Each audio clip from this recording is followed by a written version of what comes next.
Hello, everybody.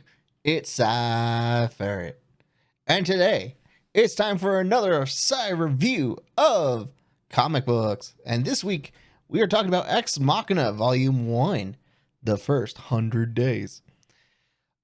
So let's go over a little bit about what this is. So, Ex Machina is by Brian K. Vaughan, who is the author, and Tony Harris, the illustrator.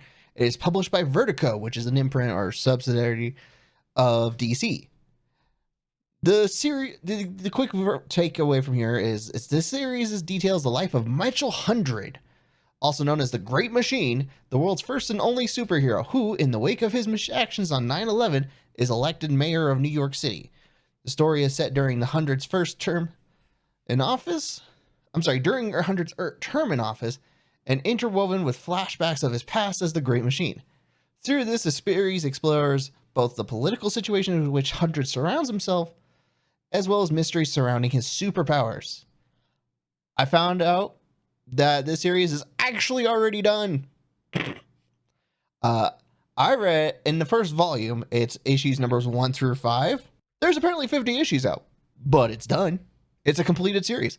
My quick thoughts on issues 1 through 5, volume 1, is that I enjoyed the premise. This has a lot of political messages, and this is shortly after 9/11, so brace yourself. It isn't always, it's not very pretty. The writing can be a little intense, and the art wasn't really good. It wasn't really bad, in my opinion. Initially, when I read the first half of it, I didn't notice anything about the art, which is actually kind of a good thing in its own right. Because if I don't notice anything about the art, that means it's not bad. There's nothing glaringly obvious. There's nothing glaringly problematic. It's just not great either. So, yeah, overall, I do feel like this is a 3 out of 5 Dukes from a Ferret. It is, I kind of enjoyed it, but not like, oh, I love it or I liked it. It was just, if you got the time, I would recommend checking it out. But overall, it wasn't like a, oh, you gotta read this, or, yeah, I would definitely recommend putting this higher up on your watch list kind of thing. So, if you got the time, take a look. If you like the video so far, press the like button for me, and then we'll go ahead and dive into some details, shall we? So first things first, I want to start with talking about the writing. I found the premise to be very intriguing. It's a simple premise of what if a superhero gives up their secret identity in exchange for, forgiveness of any potential crimes, and decides to run for mayor.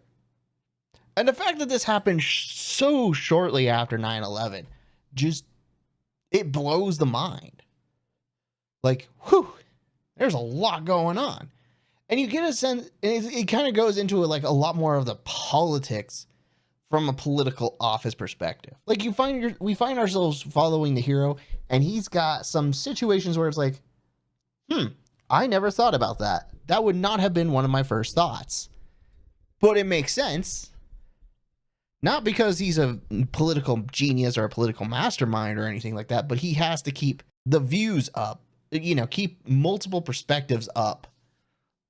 So like some certain scenes we found in relationship to the art world, and how the art world can be very controversial, but you can't take any direct actions against them. And it was really interesting to see that kind of thing.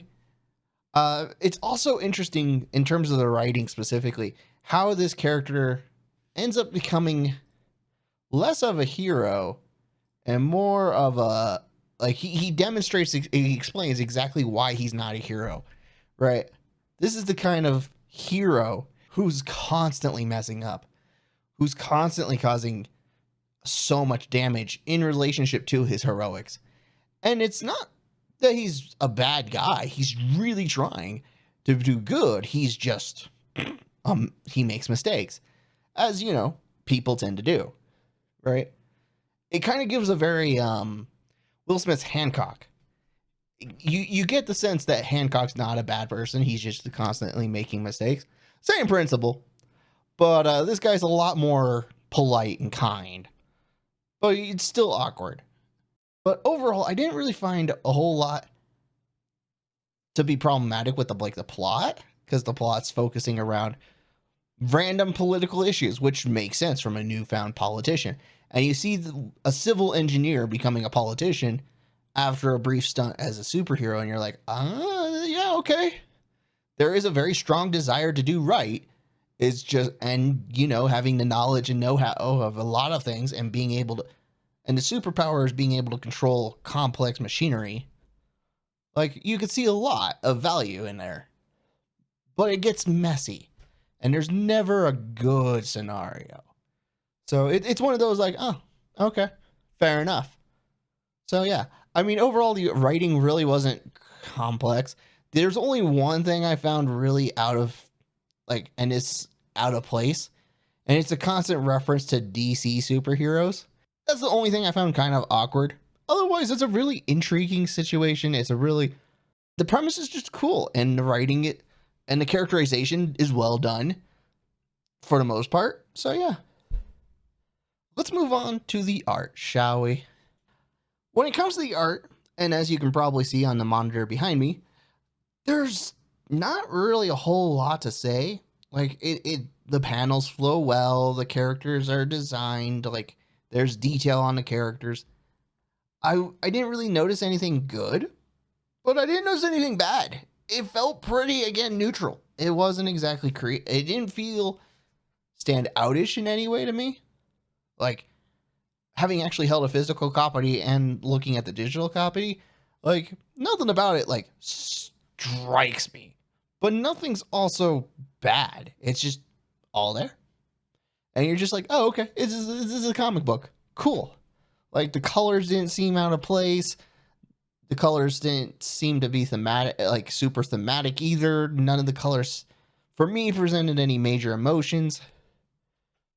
The only thing I will say in terms of art, and this is more on the negative side, but I felt like the character design felt a little rough or similar to, like, all the characters felt a little too similar. And that could, again, just be me, but it felt weird. And I don't know. I don't know about it. Like, But it wasn't problematic. The characters had enough distinctions where I can sit here and go, I know this character, I know that character. Nothing's really like, oh. There was no angry ferret.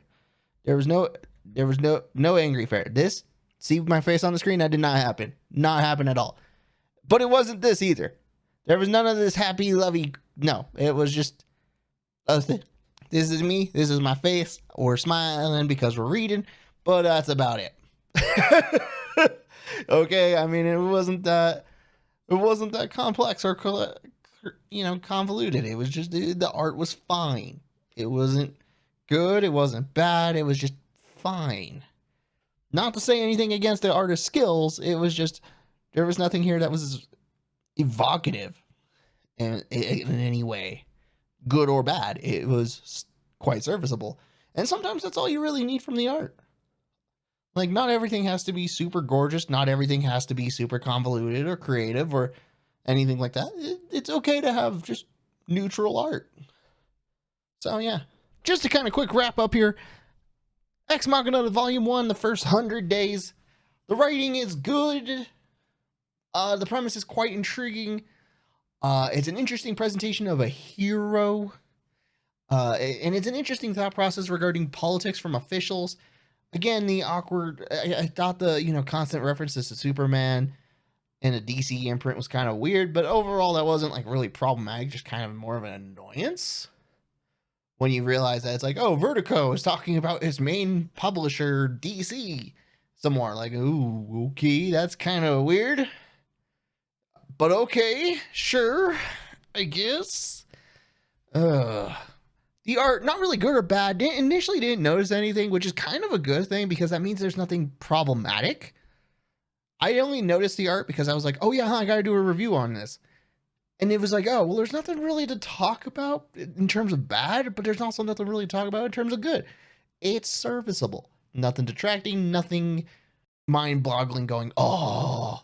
So, overall, it's fine.